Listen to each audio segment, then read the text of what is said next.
mereka semuanya karena pembunuhan tersebut. Akhrajal Bukhari, hadisnya sahih, riwayatnya sahih, tapi ini adalah perkataan Umar dan ini adalah pendapat Umar. Karena ini perkataan Umar, disinilah yang kemudian menjadikan perbedaan pendapat di kalangan ulama.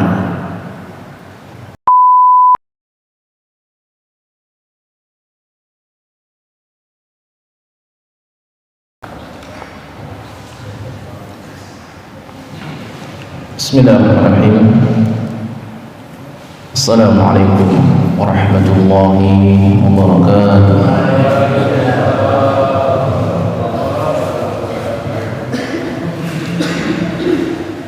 Alhamdulillahi rabbil alamin.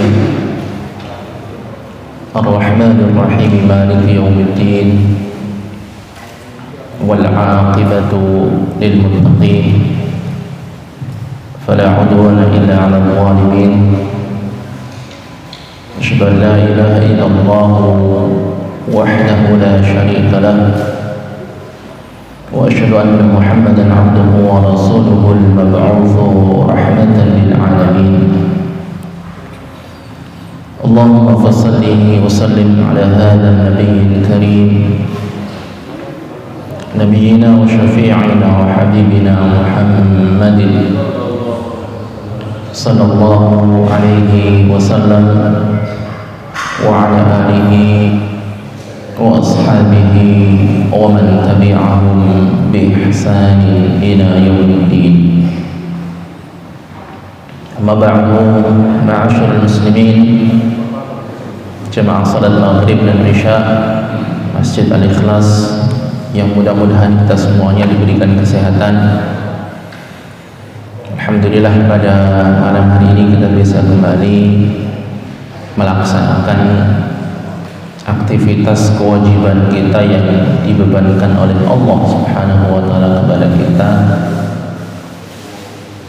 dengan melaksanakan salat maghrib secara berjamaah,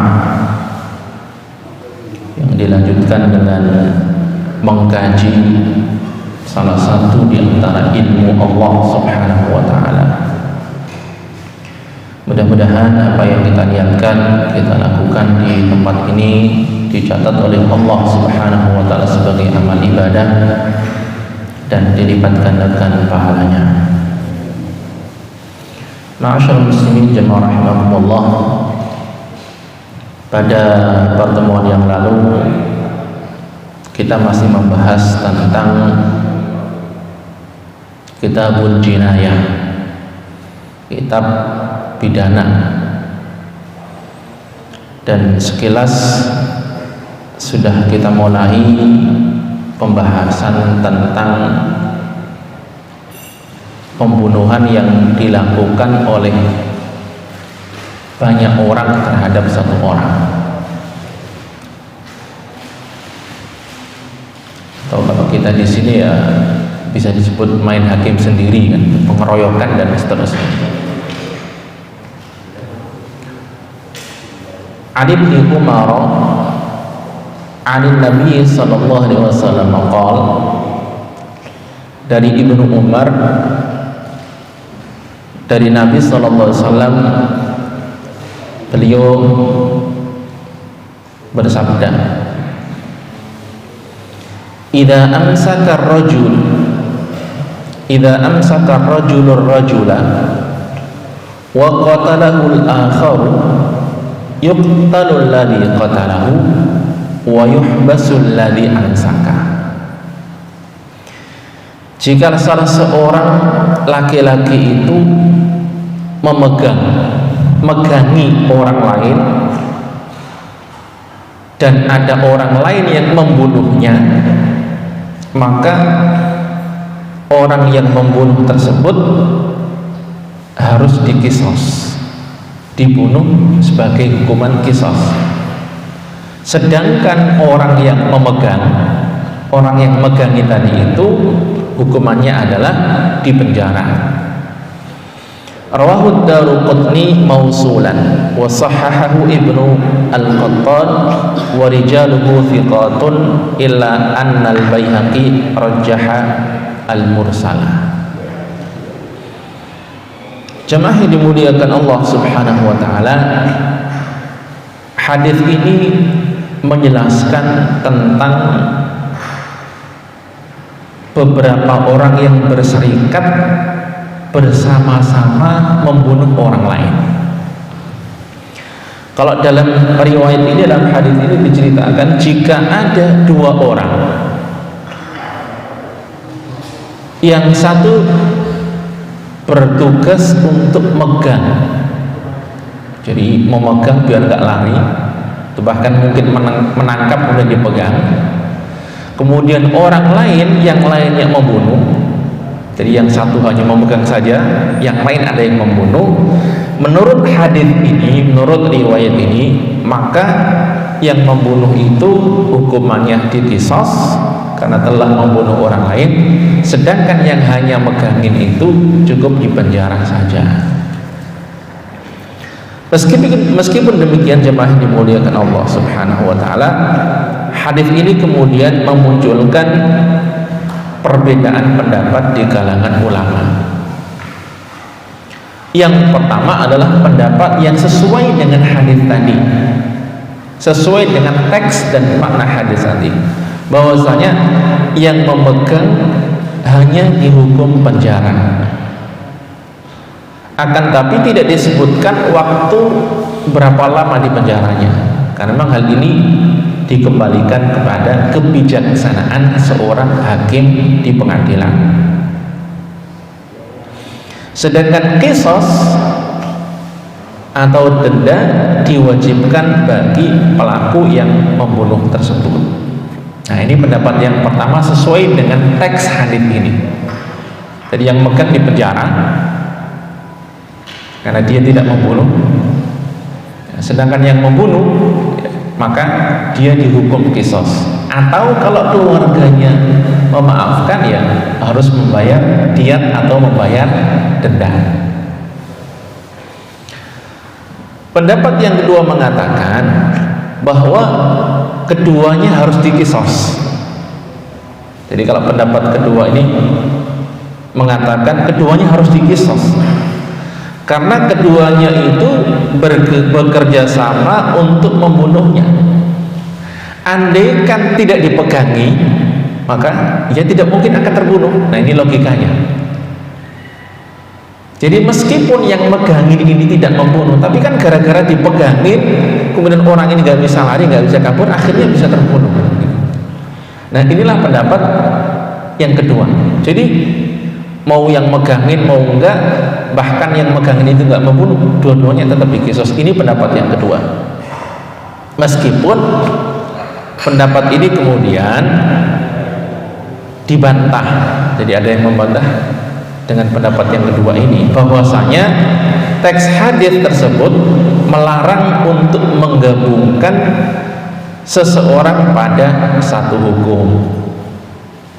Jadi pendapat yang kedua ini dibantah karena memang hadis ini kan jelas dibedakan antara yang membunuh dan yang megangin. Dan pendapat yang kedua ini juga dibantah berdasarkan asumsi perumpamaan, karena yang megang dan yang membunuh itu berbeda. Jadi sebagian ulama kemudian memberikan sebuah perumpamaan. Ada orang yang gali sumur, gali lubang lah, ya kan? Kemudian ada orang lain yang nyemplungin seseorang ke sumur, bahkan membunuhnya ke sumur tersebut. Nah, maka yang diqisas adalah yang membunuh dan masukkan orang ke dalam sumur, yang gali nggak ikut dihukum. Ini bantahan terhadap pendapat yang kedua tersebut. Meskipun dalam hal ini ya semestinya kalau kita tarik ke kondisi saat ini, ya mestinya penyelidikan itu akan bisa mengetahui kan begitu, bahwasanya yang megangin itu memang benar-benar membunuh atau benar-benar mempunyai maksud membunuh atau tidak, begitu. Karena memang ya secara zahir, secara kasat mata, ya memang yang satu hanya megangin aja, tidak membunuhnya, gitu. Ya kalau dalam hukum pidana kita kan dibedakan ya antara yang membunuh langsung dan ikut serta saja, kan begitu, dibedakan. Kecuali memang benar-benar semuanya dilakukan dengan perencanaan yang matang, maka dalam hukum kita dinamakan sebagai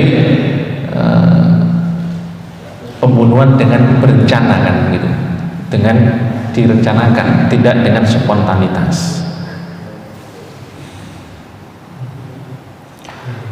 Wa an Abdurrahman ibn al-Bailamani anna Rasulullah sallallahu alaihi wasallam qatala musliman bi mu'ahadin. Bahwasanya Rasulullah sallallahu alaihi wasallam pernah menghukum qisas seorang muslim yang telah membunuh orang kafir yang terikat dengan perjanjian.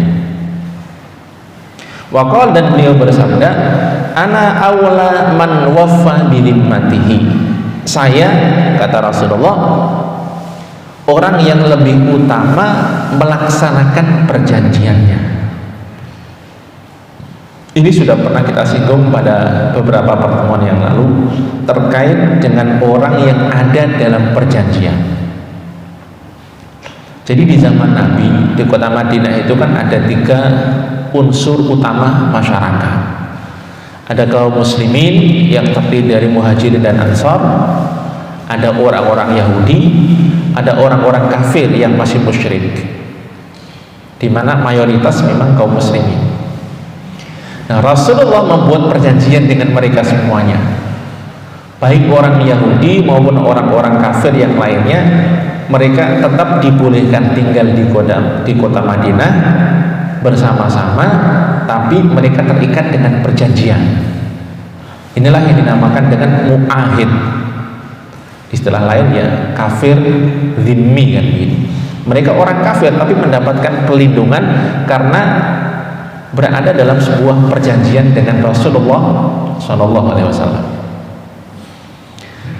Nah, di mata hukum baik orang muslim maupun orang kafir ya sama di mata hukumnya. Makanya ketika ada orang muslim yang membunuh orang kafir, di mana orang kafir ini terikat perjanjian dengan Rasulullah, maka orang muslim ini pun juga harus diqisas. Nah, itulah yang kita bahas dalam hadis ini, bahwasanya Rasulullah itu pernah menghukum qisas seorang muslim karena membunuh orang kafir yang berada dalam perjanjian. Nah, ini juga menunjukkan bahwasanya di mata hukum dalam agama kita itu ya sama. Orang muslim kalau berbuat zalim ya tetap harus mendapatkan hukuman. Orang muslim kalau membunuh ya hukumannya tetap diqisas, jadi tidak pandang bulu. Ya bahkan hal-hal seperti inilah yang kemudian menjadikan orang-orang kafir itu simpati dan mereka kemudian masuk ke dalam Islam. Ani bin Umar radhiyallahu anhu. Nah, ini pembahasan yang agak panjang yang kemarin sudah pernah kita bahas ya. Ani bin Umar radhiyallahu anhu maqal, dari Ibnu Umar radhiyallahu anhu, beliau berkata, qutila ghulamun ghilatan. Ada seorang anak muda yang dibunuh secara misterius. Jadi nggak diketahui siapa pembunuhnya. Faqala Umar, lalu Umar berkata, "Lau ishtaraka fihi ahlu San'a la qataltuhum bihi." Andaikan penduduk San'a itu Yaman ya. Andaikan penduduk kota Yaman itu yang ada di San'a itu ikut serta dalam pembunuhan tersebut, maka pasti aku akan mengkisos mereka semuanya karena pembunuhan tersebut. Akhrajal Bukhari, hadisnya sahih, riwayatnya sahih, tapi ini adalah perkataan Umar dan ini adalah pendapat Umar. Karena ini perkataan Umar, disinilah yang kemudian menjadikan perbedaan pendapat di kalangan ulama, yaitu perbedaan pendapat tentang orang banyak yang membunuh satu orang. Jadi ada pengeroyokan gitu, ya kan? Ada satu orang dikeroyok sampai mati. Nah, ini hukumannya bagaimana? Bagi Umar, pendapat Umar, maka semuanya harus dikisos, harus dibunuh. Meskipun dalam hal ini ada beberapa riwayat terkait dengan kisah ini. Jadi Umar pernah menghukum kisos terhadap 7 orang penduduk Son'a karena mereka membunuh seorang laki-laki tersebut. Jadi karena yang ikut serta itu 7 orang semuanya dihukum kisos. Ada juga kisah lain yang mengatakan bahwasanya Umar menghukum kisos terhadap 5 atau 6 orang yang membunuh seseorang secara misterius, rahasia. Jadi ada riwayat yang mengatakan 7 orang, ada riwayat yang mengatakan 5 atau 6 orang. Semuanya dihukum kisos oleh Umar. Kemudian beliau berkata, seandainya penduduk Son'a bersatu membunuh seseorang, pastilah saya berlakukan hukum kisos kepada mereka semuanya. Ada kisah lain terkait dengan hal ini, bahwasanya ada seorang wanita Son'a yang ditinggal oleh suaminya. Jadi bukan mati ya, tapi ditinggal pergi. Jadi ada seorang wanita punya suami, suaminya ini pergi meninggalkannya, tidak disebutkan alasannya. Nah, sang wanita ini tinggal hidup bersama anak tirinya. Anak tiri itu ya anaknya suami tadi itu, dari wanita lain lah. Suatu saat wanita ini mempunyai hubungan dengan laki-laki lain. Ternyata hubungan ini diketahui oleh anak tirinya. Karena tidak ingin informasi itu sampai kepada suami yang meninggalkannya, sang wanita meminta kepada laki-laki ini untuk membunuh anak tirinya tersebut. Yang akhirnya laki-laki ini gak mau sebenarnya, tapi kemudian karena didesak akhirnya mau, sehingga wanita ini, laki-laki sama seorang budak itu bersekongkol untuk membunuh anak ini. Dan anak ini pun akhirnya kemudian dibunuh, di mana anggota badannya dimutilasi, dipotong-potong, dibuang di sumur tua. Akhir cerita disebutkan bahwasanya laki-laki ini kemudian ditangkap dan mengakui perbuatannya.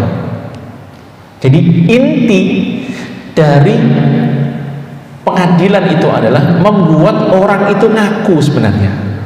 Karena kalau pengakuan orang lain itu kan belum tentu benar, tapi kalau dirinya sendiri ngaku, nah itu lebih kuat. Jadi akhir kisah, laki-laki ini ditangkap, kemudian mengakuinya, dan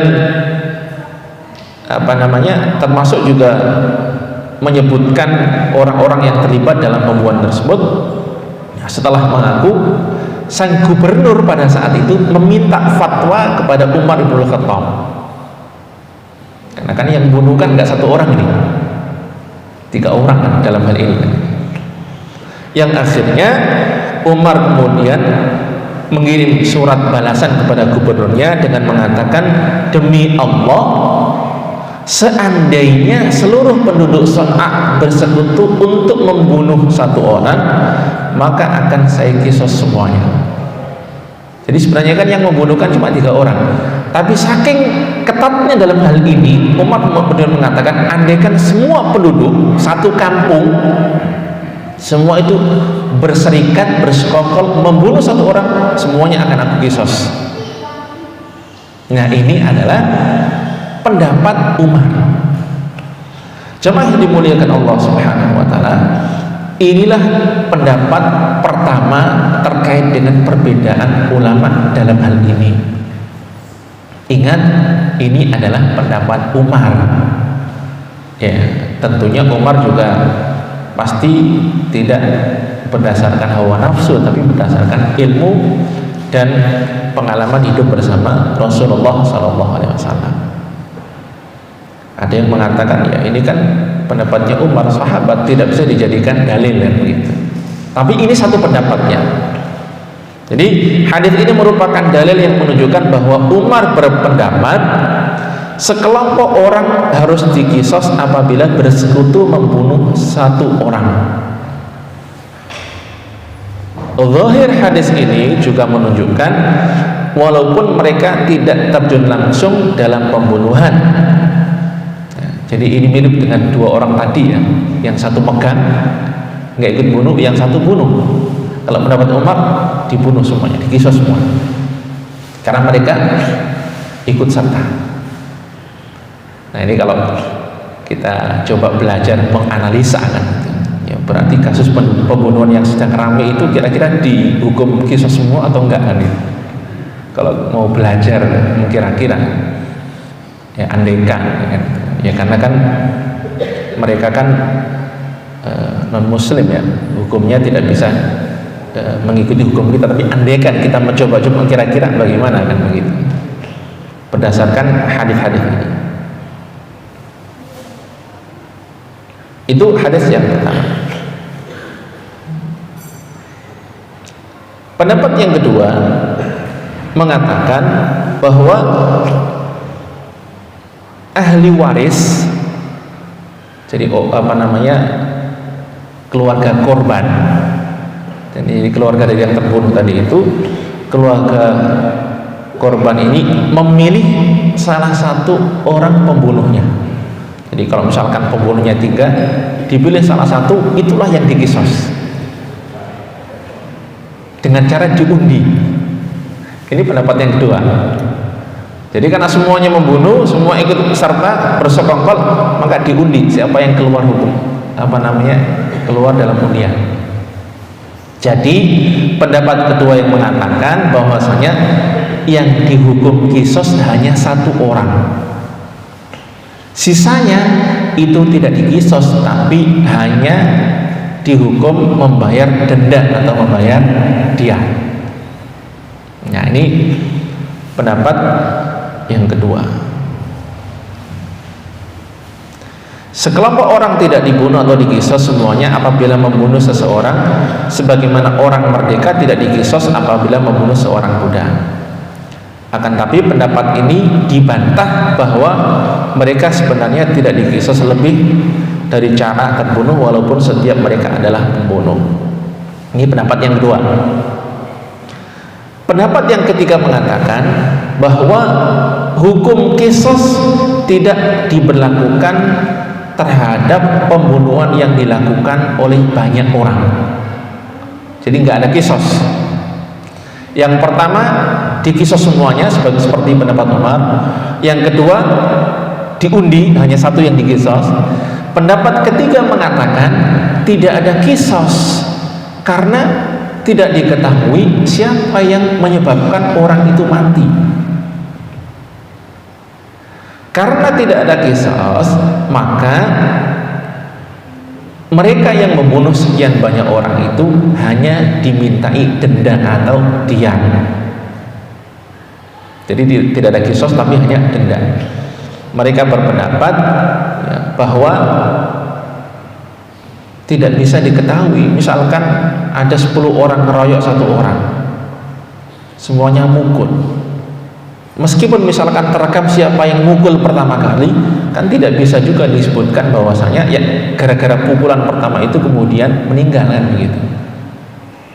Nah atas hal inilah kemudian pendapat ketiga mengatakan ya, tidak bisa dikisos kalau begitu, hanya mereka diminta denda, membayar diat. Nah dalam hal ini ada perbedaan pendapat juga di kalangan ulama, terus berapa dendanya. Ada yang mengatakan ya mereka patungan dengan membayar satu denda. Ada yang mengatakan ya masing-masing membayar satu denda, sehingga terkumpul sangat banyak. Itu terkait dengan denda yang harus dikeluarkan. Nah, itulah 3 pendapat terkait dengan hal ini. Ya, karena memang masalahnya rumit kan begitu. Siapa yang benar-benar membunuh kan begitu. Ya, main keroyok kan begitu.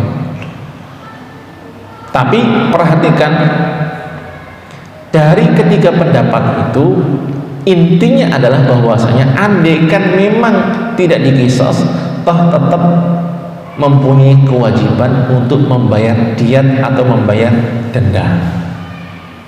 Nah, nanti kalau ada waktunya masih cukup, kita akan masuk pembahasan terkait dengan denda. Berapa denda pembunuhan dengan sengaja. Jemaah yang dimuliakan Allah Subhanahu wa taala, ada kesimpulan dari pengarang kitab ini bahwasanya pendapat yang kami tetapkan dalam masalah ini dan pendapat yang kuat menurut kami adalah pendapat yang menegaskan bahwa sekelompok orang yang membunuh satu orang harus dikisos semuanya. Jadi Imam As-San'ani yang menjelaskan hadis ini, menjelaskan kitab Bulughul Maram ini mengatakan bahwasanya ya, semuanya harus dikisaskan begitu, sesuai dengan pendapat yang diambil oleh Umar bin Khattab radhiyallahu anhu. Hal ini sudah kami tegaskan beserta dalil-dalil yang memperkuat pada kitab Hawashi Dhaw'in Nahar, dilengkapi pada catatan kaki tersebut. Ya, kalau dalam hukum pidana kita kan berbeda-beda ya, jadi tidak semuanya sama hukumannya, meskipun yang melakukan sama-sama, tapi dicari motifnya sehingga tidak semuanya mendapatkan hukuman yang sama. Bedanya dalam hukum undang-undang kita itu kan tidak ada diat, ya kan, tidak ada denda kepada keluarga korban kalau dalam hukum pidana negara kita ya.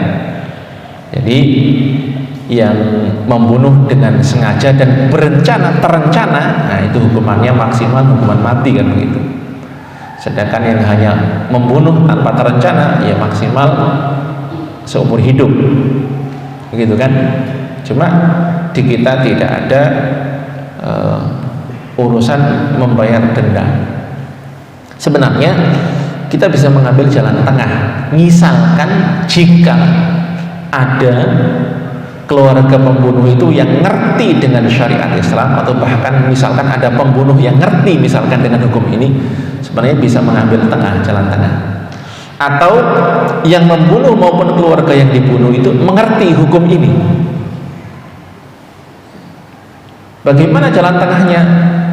Ya, jalan tengahnya adalah dalam hukum kita itu kan kalau keluarganya memaafkan itu kan masih bisa, dalam artian belum nyampe ke pengadilan ya. Jadi keluarga maafkan, sehingga tidak diteruskan ke pengadilan ya, kemudian diselesaikan secara kekeluargaan ya, disitulah kemudian bisa membayar diat atau denda. Andaikan misalkan pihak keluarga korban itu memaafkan dan hanya meminta denda, nah kan begitu. Karena ya artinya itu di luar pengadilan, di luar hukum ya, artinya diselesaikan secara kekeluargaan. Termasuk nanti ketika pidana-pidana yang lainnya itu sangat bisa diselesaikan secara kekeluargaan dengan membayar denda sesuai dengan yang ada dalam hukum fikih agama kita. Itu jalan keluarnya ya. Wan Abi Syuraih Al-Khuzai qala Rasulullah sallallahu alaihi wasallam faman qutila lahu qatilun ba'da maqalati hadhihi fa ahluhu baina khirataini. Barang siapa yang terbunuh setelah ucapanku ini, maka keluarganya mempunyai dua pilihan.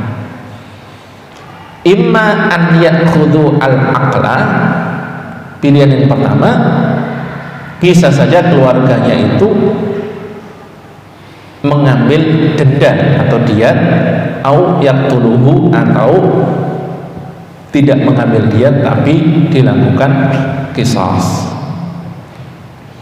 Jamaah dimuliakan Allah Subhanahu wa taala, hadis ini menunjukkan bahwasanya pihak keluarga korban itu mempunyai pilihan. Jadi tidak serta-merta kemudian langsung dilakukan qisas dalam agama kita, ya. Jadi kita berbicara tentang hukum fikih.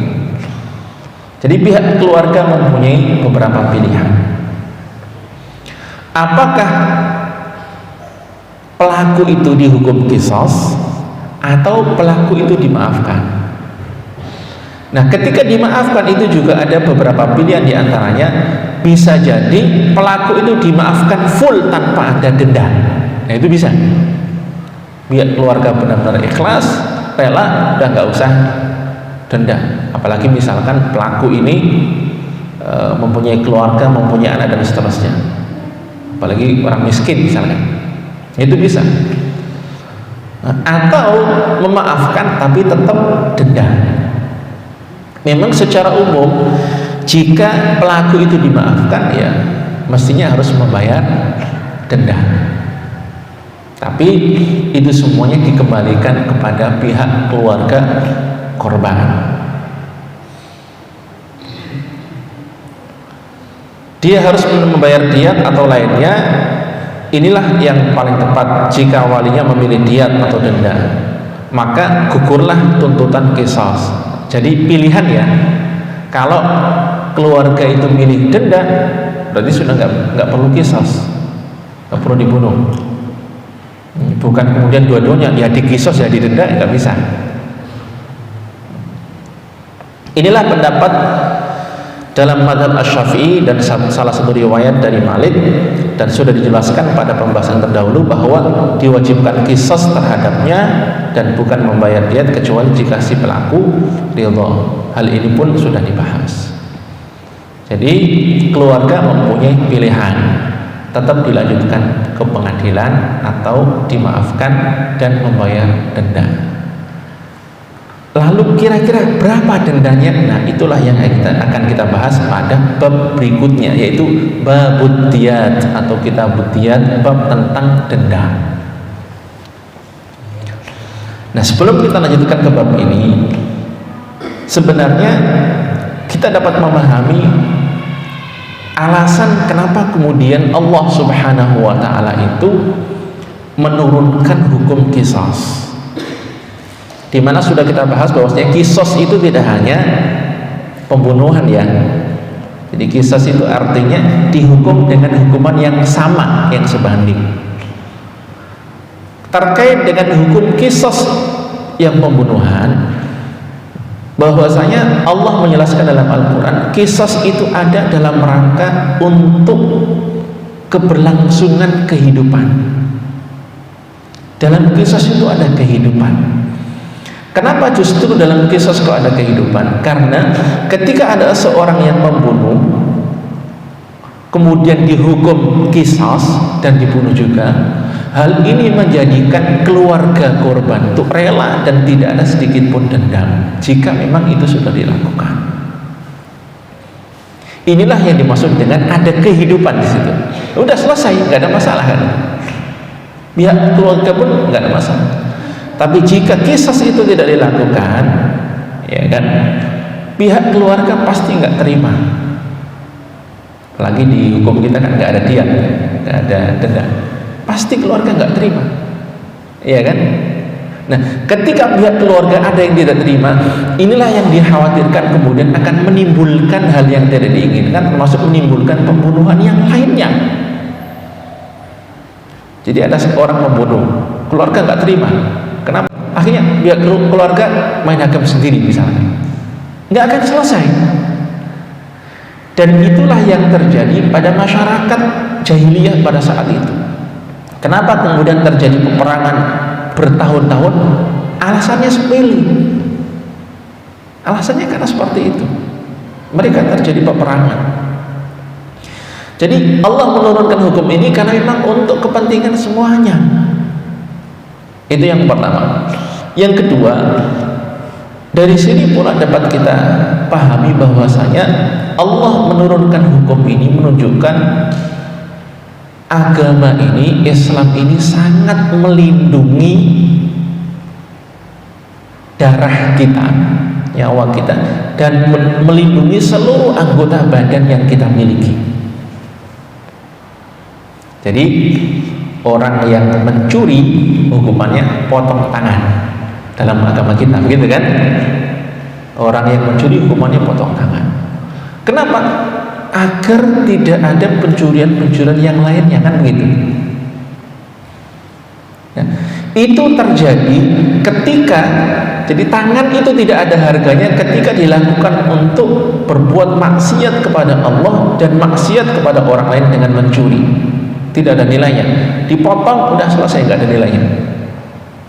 Tapi ketika ada orang yang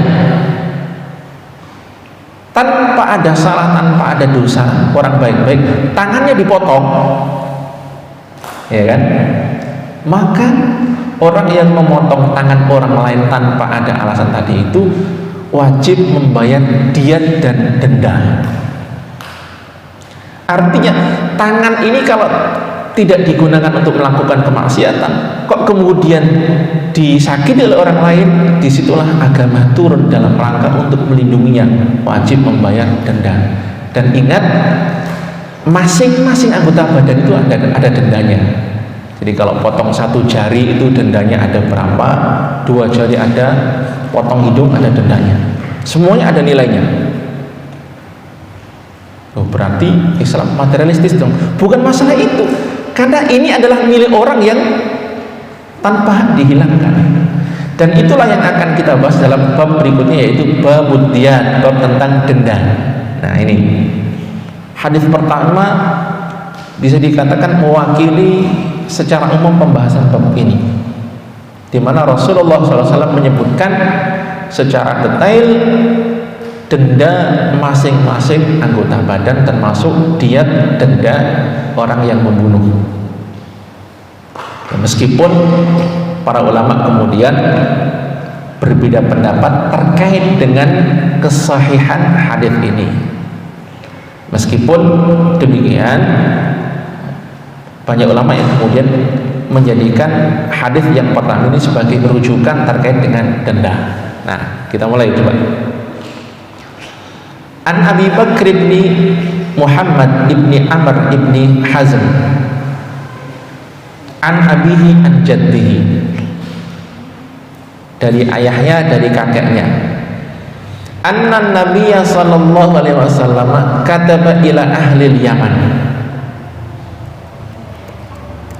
bahwasanya Nabi sallallahu alaihi wasallam menulis surat, mengirim surat kepada penduduk Yaman.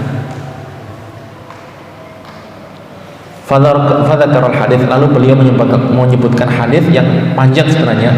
Wa fihi, nah, dan di dalam surat itu disebutkan inna man i'tabata mu'minan qatlan an bayyinatin fa innahu qawadun. Tanggung dia. Coba sebentar lah, nanti kita lanjutkan pekan depan, tapi atau pertemuan berikutnya, tapi kita baca sekilas. Sesungguhnya barang siapa secara nyata sengaja membunuh seseorang mukmin dengan sengaja, maka ia harus dibunuh, dalam artian qisas. Illa an yarda awliyaul maqtul, kecuali jika wali ahli waris dari yang terbunuh tadi itu rela, ridha. Wa inna fil nafsi adiyata mi'atan minal ibil, dan sesungguhnya dalam jiwa itu ada dendanya, dan dendanya itu adalah 100 ekor unta. Kayaknya kita harus berhenti di sini dulu ya. Jadi, Mbak, berarti sementara sampai di sini kita jelaskan. Hadisnya belum selesai ya. Denda orang yang membunuh orang lain dengan sengaja, yang keluarganya rela, kemudian tidak jadi dikisos tadi itu, maka dia harus membayar denda. Di zaman Nabi itu 100 ekor unta. Pertanyaannya, coba kita hitung-hitung, hari ini 100 ekor unta itu kira-kira berapa M? Ayo ya, satu unta harganya berapa Pak? Hah? Sebenarnya kalau unta itu disamakan dengan kendaraan, oh luar biasa. Tapi coba kita samakan istilahnya sebagai hewan sajalah. Nanti ada penjelasan 100 ekor unta atau 200 ekor sapi. Nanti ada penjelasannya. Coba sekarang kita ambil unta dulu. Satu unta kira-kira harganya berapa? Sapi berapa sapi? Jangan sapi yang kecil, yang sedang lah. Yang kecil mah yang kita potong. Sapi berapa? 30? Ya 30 misalkan. Berarti unta berapa? Ya yang murah 50 berarti ya. 50 kali 100 50 juta loh ya, bukan 50 ribu. 50 juta kali 100 berapa M? 5M kurang lebih. Itu kalau 50 juta. Jadi denda yang harus dibayarkan oleh orang yang membunuh kepada keluarga korban, jika keluarga itu memaafkan, adalah kurang lebih 5M. Ini hitung-hitungan kasar ya. Kalau yang terjadi sekarang di Saudi itu tergantung mintanya keluarga. Keluarga mintanya berapa? 2 tahun yang lalu itu pemerintah pernah membayar sekitar 14-15 M, membayar denda untuk menyelamatkan satu tenaga kerja Indonesia yang dihukum mati kemudian keluarganya memaafkan. Jadi agama kita itu sangat-sangat menghargai nyawa, karena itu hak individu. Kalau nyawa tanpa hak dihilangkan, nilainya tinggi. Jangan kemudian hemat, ya Ustaz kok mahal banget. Ya nyawa, bisa ngebalikin gak itu? Ya udah nggak usah bayar, tapi balikin nyawa yang terbunuh kan nggak bisa. Jadi dendanya segitu luar biasa. Begitulah salah satu cara agama ini melindungi jiwa dan melindungi nyawa. Itu kalau kita hitung 100 ekor unta. Dalam riwayat ada yang mengatakan 1000 dinar, ada yang mengatakan kemudian 200 sapi ya begitu. Wallahu a'lam bishawab. Insyaallah nanti kita akan bahas pada pertemuan yang berikutnya. Di sini dalam hadis ini Rasulullah menjelaskan juga kalau hidung dipotong itu berapa dendanya, tangan berapa, kaki berapa. Insyaallah akan kita bahas pada pertemuan yang akan datang. Wallahu a'lam bishawab. Ada pertanyaan nggak nih? Ada pertanyaan? Nah, sudah azan nih. Yaudah, yang ada pertanyaan nanti disimpan aja, bisa di balik layar atau untuk pertemuan yang akan datang. Itu yang dapat saya sampaikan sebagai penambah wawasan tentang khazanah keilmuan yang ada dalam agama kita dan hukum-hukum yang ada dalam agama kita terkait dengan pidana. Kurang lebihnya mohon maaf. Subhanakallahumma bihamdika asyhadu an la ilaha illa anta astaghfiruka wa atubu ilaik. Wassalamualaikum warahmatullahi wabarakatuh.